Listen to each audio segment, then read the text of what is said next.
if you're having good contact with your consumers over the course of time, they're going to become more and more valuable to you, right? The better you interact with them over the course of time, the more money they're going to spend with you.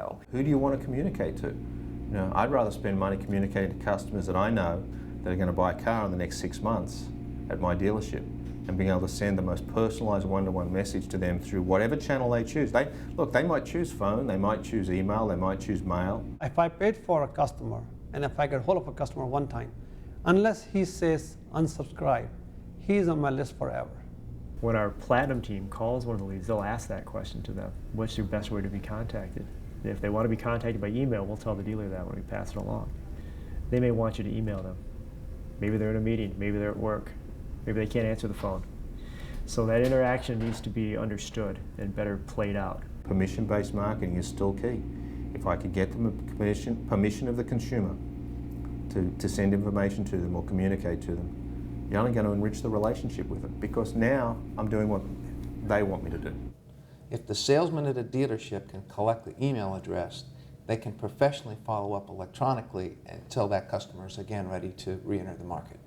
Understand that and recognize that not everyone's going to give you their name, their phone number, their complete address, the trade-in vehicle that they want. We would love to have all that information on every request, but some consumers are just going to be wary, and just because they're wary doesn't mean that they're not a serious buyer.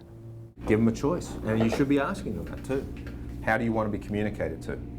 You know, do you want emails? You want them HTML, or you want text? Do you want phone as well, and do you want mail? What our dealerships need to do is they need to learn how to be able to send appropriate emails that can answer the customer's questions, build their trust, exceed their expectations, but yet leave them wanting more. What we find working more often is shorter, more to the point offers, right? An offer really brings a consumer in.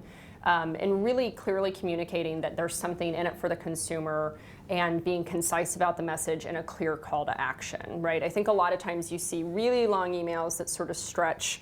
You have to do a lot of scrolling, there's a lot of content, there's a lot of text. That doesn't actually work that well. So the more to the point and the better the creative is, because the creative does drive a lot of action, the more the creative coordinates with the offer and then gives a clear call to action, the better results you're going to get from a campaign. You might establish points in time that you want to recontact that lead. Day 10, day 15, day 25, day 37, whatever those might be. I do think there's an approach, and I think that getting the brass tacks and those routine campaigns running is probably the most steady source of ROI. Every 2 weeks we send out specials for service parts or specials for our sales department, and we do get some customers come back.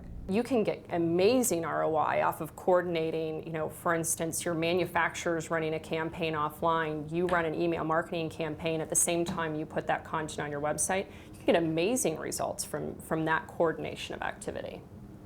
So as your manufacturer puts out a 0% financing $2,000 cash back promotion, your existing prospects in your system become a great target to send that message to. They might not see it in other media. If they do see it, you want them to re-engage with you, and you can watch their behavior and see how they interact with that email. I go to the point that 3 years later, typically, after I'd sold you your first car, I'd be calling you 6 months out, asking you, what's changed your life, what are you looking to do, and you're going to stay within the brands that we sell.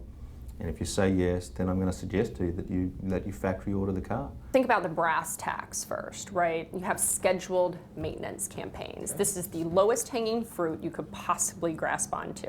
You have all the manufacturer schedules, it's easy to do.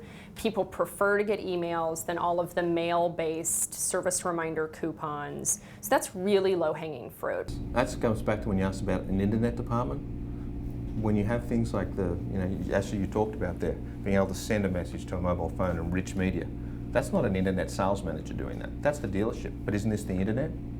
So it's the mentality that this is an umbrella solution now for a dealership. Imagine you're working with an advocate, with a great service provider, and halfway through the month, your service bays are just empty. Or you feel like, gosh, I am not going to meet my number.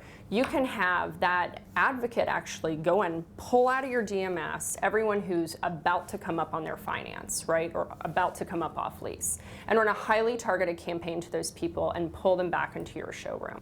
So you can run all of these scheduled campaigns, these regularly scheduled campaigns based on key triggers about the vehicle or the customer, and then based on your business need, you can drop in campaigns on top of that. The loyalty it's driven by the dealership mentality as a whole.